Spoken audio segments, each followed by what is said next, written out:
भारत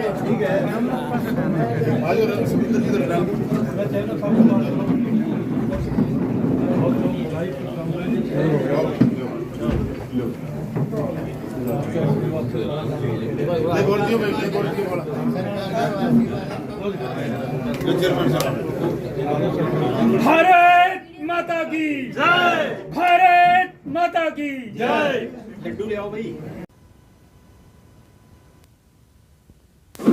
मुझे सारे अपनी सोसाइटी के जो मेंबर बने, अपने डायरेक्टर और chairman, vice chairman Bharatiya Janata party समर्थित, इस बात के लिए आप सबको बधाई देता हूं और सभी डायरेक्टर्स को बधाई देता हूं कि पहली बार सर्वसम्मति से ऐसा इस बैंक में हुआ है।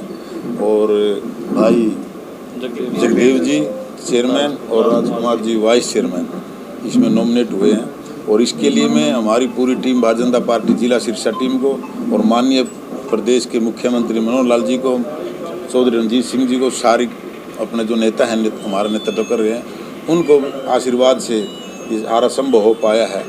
तो इसके लिए मैं दोबारा से आप सबको बधाई देता हूं और मुझे उम्मीद है कि चेयरमैन साहब और वाइस चेयरमैन सबको अपने डायरेक्टर साथ लेके और बैंक में जो विकास का काम करेंगे और आम जनमानस जो समस्या है उनको निपटारा करने का काम करेंगे।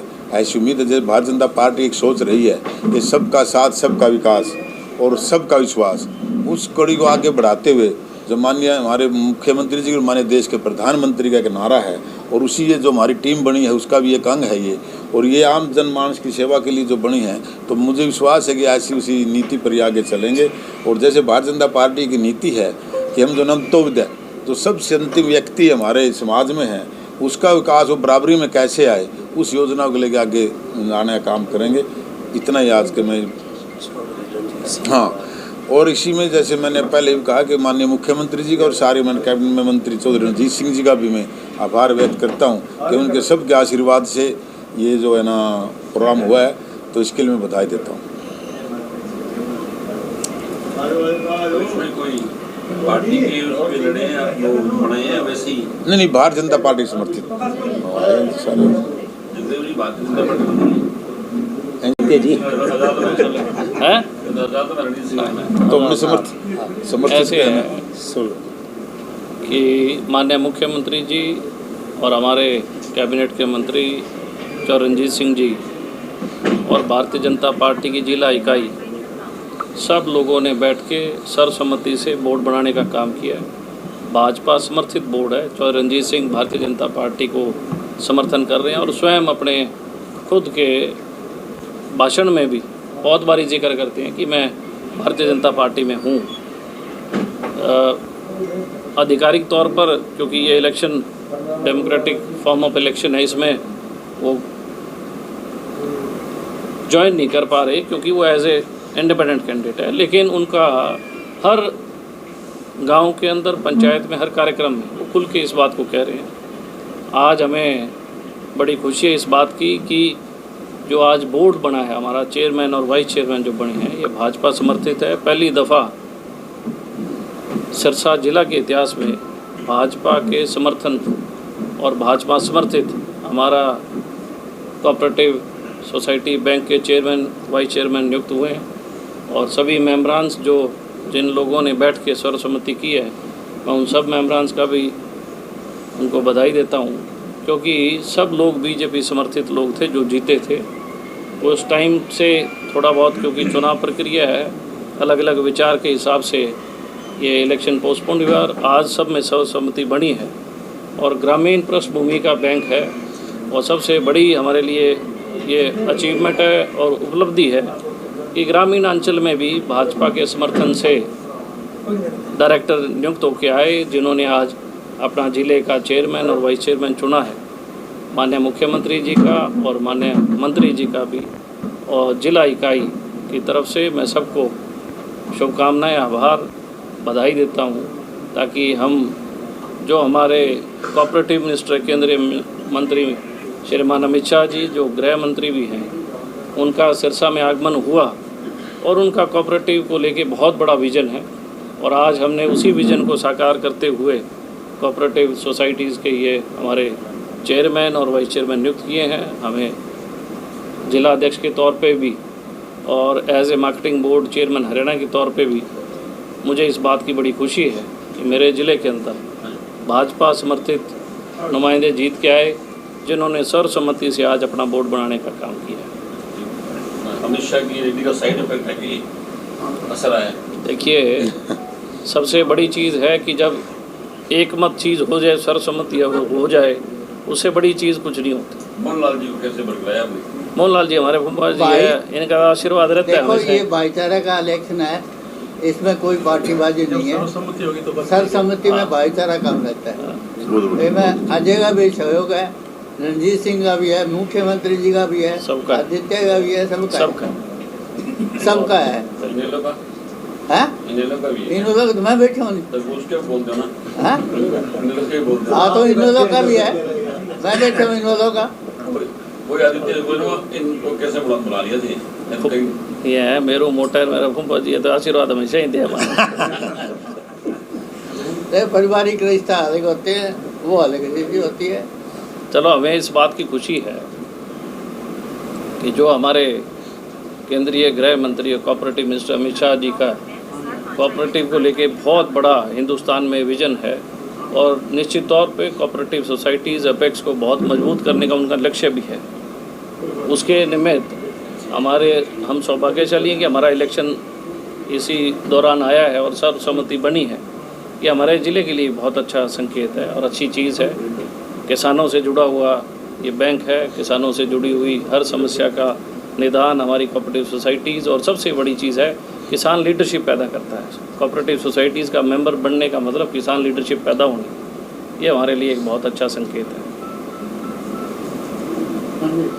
युवा की लीडरशिप पैदा करता है, युवा भी बिल्कुल, निश्चित तौर पे पढ़े लिखे नौजवान इसमें आ रहे हैं। चुनाव होने चाहिए, यूनिवर्सिटी में चुनाव होने चाहिए। देखिए, विचाराधीन है, निश्चित तौर पे सरकार फैसला लेगी।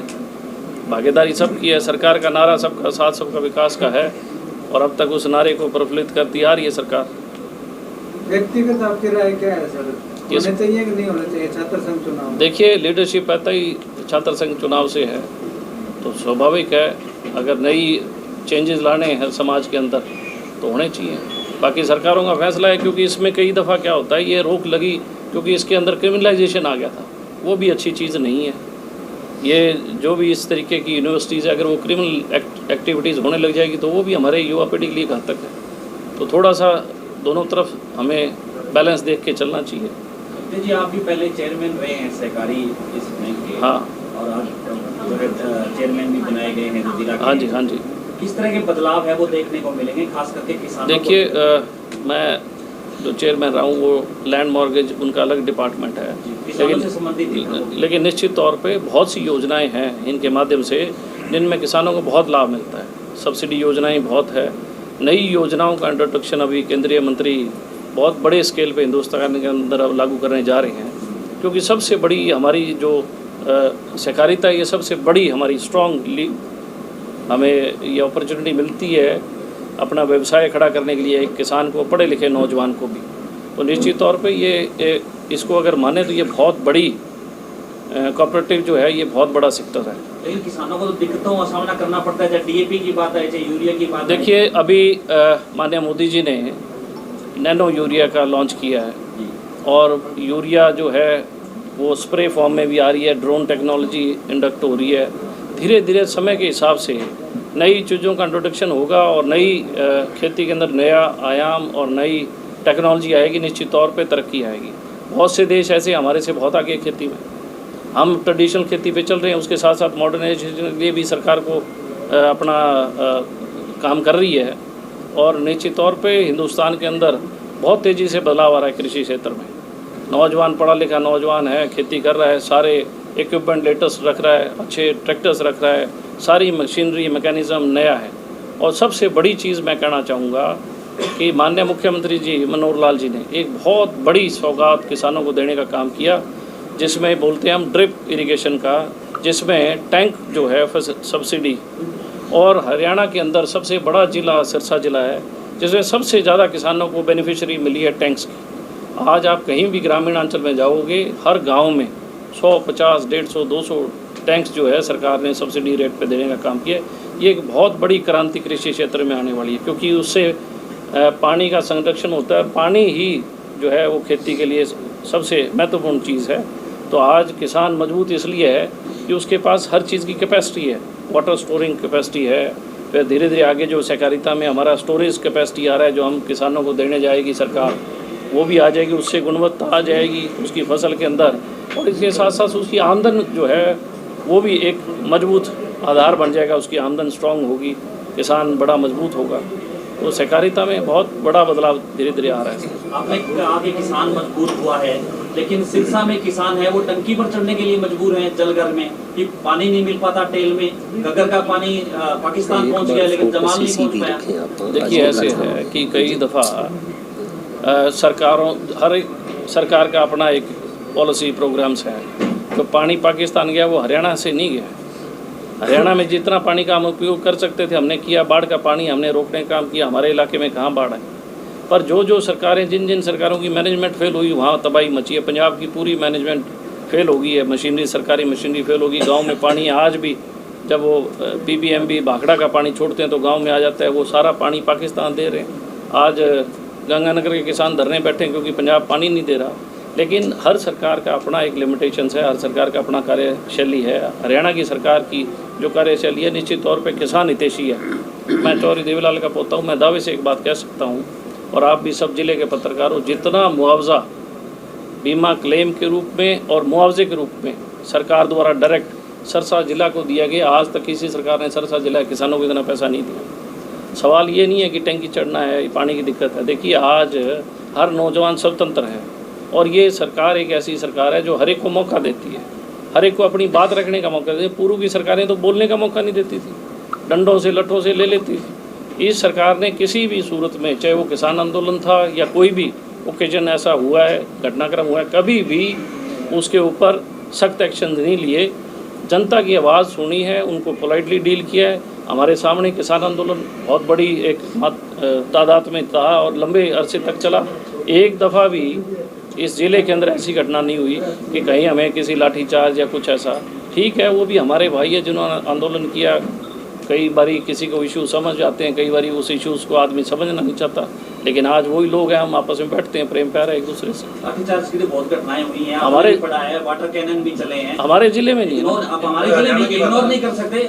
घुमन शाह चौक पे भी आपने कितनी दफा देखा है, जो देखिए ऐसे है, स्पीकर महोदय जब आए थे उस टाइम भी आपने देखा होगा। मैं उसी पे आ रहा हूँ। देखिए कई, मैं ऐसे कह रहा हूँ कि सब लोग गलत नहीं है। एक दो शरारती तत्व होते हैं जो छेड़खानी कर लेते हैं। इसका ये नहीं है कि हम सब लोगों को दोषी ठहराएं। उस पूरी मॉब में, भीड़ में कोई एक ज़्यादा आदमी ऐसा होता है जिसका काम होता है पत्थर फेंकना हो रहा है, तो ठीक है, चलो छोटी मोटी घटना है, लेकिन उस पर प्रतिक्रिया तो नहीं है। अब यहाँ जो भी घटना हुई प्रतिक्रिया नहीं हुई, और जो केसेस थे वो भी विड्रॉ किए सरकार ने। तो सवाल है, अब नौजवान हर आदमी अपने इच्छाओं को लेकर, अपनी सोच को लेकर जागरूक है, तो किसी को सब लोग स्वतंत्र है। कोई अपनी बात को किसी तरीके से रखे, चाहे वो टंकी पे चढ़ के रखे, चाहे वो DC दफ्तर के आगे रखे। आदित्य जी, अभी आपने मुआवजे का जिक्र किया। 2020 का मुआवजा आया था, वो वापस लैप्स हो चुका है। 2021 का केवल 73 गाँव का मुआवजा आया था। तो कैसे कह सकते हैं कि सरकार ने मुआवजा जो किसानों को भरपूर दिया है? बीमा क्लेम की बात करें तो 2022 के बीमा क्लेम को लेकर के किसान टंकी पर चढ़े थे, और इससे पीछे का बीमा क्लेम भी अभी तक कहीं ना कहीं अटका हुआ दिखता है। देखिए, मैं खुद इस बात का गवाह हूँ। जब भी किसान धरने बैठा है, मैं किसानों के साथ था और मैंने जाके मसले हल किए। मैं खुद अपने साथ लेके 3 दफ़ा मुआवजा लेके आए। एक बारी 250 करोड़ लाए, एक बारी 321 करोड़ लाए, एक बारी हम 225 करोड़ रुपए लेके आए। अभी हमारा मुआवजा बना है 641 करोड़ के लगभग। अभी जो एजेंसी है वो गवर्नमेंट ऑफ इंडिया की सब्सिडरी एजेंसी है। गवर्नमेंट ऑफ इंडिया के अपने नॉर्म्स है। पहले हमारी जो एजेंसीज थी वो प्राइवेट बैंक्स थे। प्राइवेट बैंक्स के ऊपर हम दबाव भी डाला है, प्राइवेट बैंक ने हमें पैसा भी दिया है। लेकिन जब गवर्नमेंट ऑफ इंडिया की सब्सिडरी आती है तो वो सरकार है, और हरियाणा सरकार है। हमारा मामला ट्रिब्यूनल में है। ट्रिब्यूनल एक तरीके की कोर्ट है। उस ट्रिब्यूनल में हमारे जो हमने रखने थे वो डाटाज रखे हैं। कई दफ़ा डाटा वेरी कर जाते हैं, बड़ा ज़िला है, कई दफ़ा मुलाजिम कम होते हैं, क्रॉप कटिंग सही नहीं हो पाती। बहुत सी ऐसी छोटी छोटी चीज़ें होती हैं जिसको आप जब डिस्कस करने बैठते हैं तो उसमें बहुत सी खामियां रह जाती हैं। उन खामियों को दूर करके और हमारी बातचीत सकारात्मक हुई है। अभी जो आंदोलन चल रहा था वो भी सेटल हुआ है। आपसी बातचीत होकर कई गाँव को मुआवजा डल गया है, कईयों का आ रहा है। ये एक प्रोसेस ऐसा है कि धीरे धीरे आता रहता है। जो 2020 का वो भी मुआवजा आ रहा है। बीमा क्लेम की बात थी। आ जाएगा, मैं वो वही भी कह रहा हूँ, जो आइडेंटिफाई वेरीफाई हो गया वो आ रहा है। आदित्य जी, तो एक मिनट, सरकार ने अभी कहा है कि अभी जो फ्लड आया, जो बाढ़ का मंजर था, इसके अंदर जो फसल डूब गई और जो दोबारा वो इरिगेट करके और जो फसल बो दी, सरकार कहती है उनको मुआवजा नहीं देगी। नहीं, ऐसा नहीं है। लगभग 10,000 एकड़ का डाटा वेरीफाई हुआ है। जिन लोगों की फसलें ख़राब हुई थी, जिनमें पानी आया था, उनका हमने सारा यहाँ से भेज दिया है। निश्चित तौर पे उन्हें कम्पनसेशन मिलेगा, ऐसा नहीं है नहीं मिलेगा। हमारे एरिया में देखो, अब की बारी प्रशासन की और लोगों की सबकी बड़ी मुस्तैदी थी। आप लोगों ने, पत्रकारों ने भी बहुत सहयोग किया। न्यूज़ कहीं ऐसी कोई ब्लंडर न्यूज़ नहीं आई जिससे कोई पैनिक क्रिएट हो। आपने सब ने सहयोग किया। सोसाइटी में हम सब लोग रहते हैं, एक दूसरे की मदद की ऐसी परिस्थितियों में। और जब सारा ये मामला ठीक हुआ तो लगभग 10,000 एकड़ ऐसा कैलकुलेट हुआ है जिसमें वाटर लॉगिंग हुई है, उसका मामला गया हुआ है। आदित्य जी, एक सवाल कि घग्गर में जिस तरह से बाढ़ के हालात पैदा हुए, काफ़ी जो है पानी है वो चला गया, 8,000 एकड़ में पानी चला गया, लेकिन आपको लगता है कि घग्गर क्योंकि पानी आता है अंतिम छोर पड़ता है यहाँ पे, खलडी नहरें हैं वो और ज़्यादा निकालनी जानी चाहिए ताकि वो पानी लोगों को मिले। एक तरफ जहाँ पानी नहीं मिल पा रहा है, दूसरी तरफ जहाँ पानी से जो है फसलें बर्बाद हो रही है। देखिए, बिल्कुल आप बिल्कुल सही बात कह रहे हो और मैं भी इस बात से सहमत हूँ। हमने माननीय मुख्यमंत्री जी से मुलाकात की थी। हमें लोकसभा के सदस्यों को बुलाया था सिरसा के 16 तारीख को। वहाँ हमने ये बात रखी कि इस दफ़ा पानी आया है और इस पानी का हम और अच्छा उपयोग कर सकते थे। ये वाटर रिचार्ज के रूप में हमारे ज़िले में 2-3 ब्लॉक्स डार्क जोन में हैं। अगर उनमें ये कैनाल से निकलें तो हमारा डार्क जोन से एरिया बाहर आ जाएगा, किसान को पानी मिलेगा, ज़मीनी पानी भी अच्छा हो जाएगा और ये हमारा जो वाटर है O2 का, वियर का है, ये भी पानी मिलेगा। हमने ये चीज़ रखी है और इन चीज़ों को अफसरों ने भी माना है, क्योंकि जो हालात थे उन हालात में अफसरों ने भी माना है। हर 2-4 साल में ऐसे हालात पैदा होते हैं कि भारी वर्षा के कारण वो पानी सारा का सारा रहने का हमारे O2 पहुँचता है। तो निश्चित तौर पर सरकार इस दफ़ा पॉजिटिव भी सोच रही है और सब की आंखों के सामने चीज़ें हैं, ये कोई छुपी बात नहीं है और सब लोग कोशिश कर रहे हैं। हमारी सारी पार्टी, हमारे प्रभारी जी बैठे, माननीय चोपड़ा जी हैं, हम सब लोग इस बात पे प्रयास है, चौरंजीत सिंह भी है, सब लोग प्रयास कर रहे हैं कि चैनल्स जो है एक्सटेंड हो। उम्मीद चेयरमैन भी हैं, फसल पकाव की और जल्दी मंडी में आएगी, क्या व्यवस्थाएं हैं? देखिए, हमने सारी मंडियों के जो भी सफाई के और के टेंडर्स कर रखे हैं और हर चीज़ को सुनिश्चित कर रहे हैं कि फसल आने से पहले मंडियों के शेड्स और मंडियों की व्यवस्थाएं ठीक हों, किसानों को दिक्कत ना आए। और कहीं पे भी अगर कोई कंस्ट्रक्शन की या रिपेयर्स की ज़रूरत है, वो सब हमने उसके कैलकुलेट करके उनके टेंडर्स किए हैं ताकि किसान को परेशानी ना हो। और जो कैंटीन है जिसमें भोजन मिलता है, उन कैंटीनों की भी जहाँ कहीं कोई चीज़ की रिक्वायरमेंट है वो भी हमने पूर्ति की है।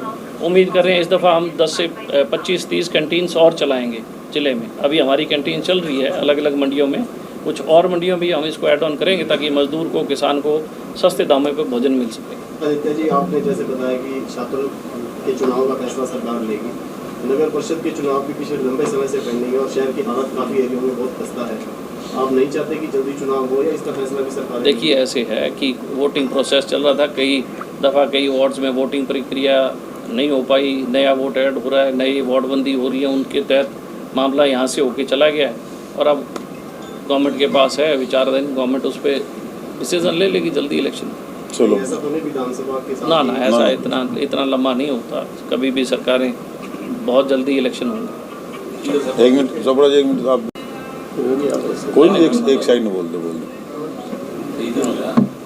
आज सिरसा में जो कोऑपरेटिव सेक्टर की सुप्रीम संस्था है, the Sirsa central cooperative bank, उसके चुनाव थे। इस पर समूचा ज़िला गर्व कर सकता है कि ये चुनाव वैसे बहुत महत्व के चुनाव होते हैं, क्योंकि कोऑपरेटिव सेक्टर अगर रूट कॉज उसका रूट लेवल पे देखा जाए तो हिंदुस्तान का सबसे सक्षम, सबल और मजबूत सेक्टर है। और नीचे से चुनाव होकर ऊपर तक पहुंचना और ज़िले की सुप्रीम संस्था का चुनाव सर्वसम्मत से होना, ये किसी दल के लिए नहीं, किसी समुदाय के लिए नहीं, किसी वर्ग के लिए नहीं, बल्कि सारे ज़िले के लिए बहुत गर्व का बात है। और मैं इसके लिए सारे ज़िला निवासियों को बहुत बधाई देता हूँ।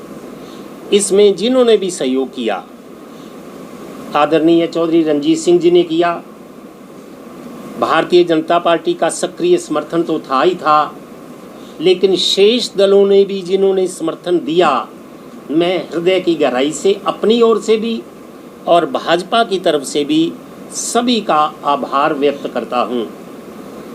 कई चीज़ें राजनीतिक दृष्टिकोण से देखी जाती हैं, लेकिन समाज बहुत बड़ा है, देश और समाज। यह देश और समाज के लिए बहुत ही सार्थक बात है। ये मानसिकता जो सिरसा से शुरू हुई है, मैं शुभकामना देता हूँ कि ये पूरे प्रदेश में और पूरे देश में इसका अनुसरण हो। आपने नाम सुना होगा एक अमूल, जो कि जे मिल्क के प्रोडक्ट्स बनाता है, वो गुजरात के कोऑपरेटिव सेक्टर से शुरू हुआ। आज सिर्फ गुजरात में नहीं, देश हिंदुस्तान में नहीं, बल्कि दुनिया भर में उसका डंका बजता है। और कोऑपरेटिव सेक्टर की कितनी सामर्थ्य है, ये इससे जाहिर होती है।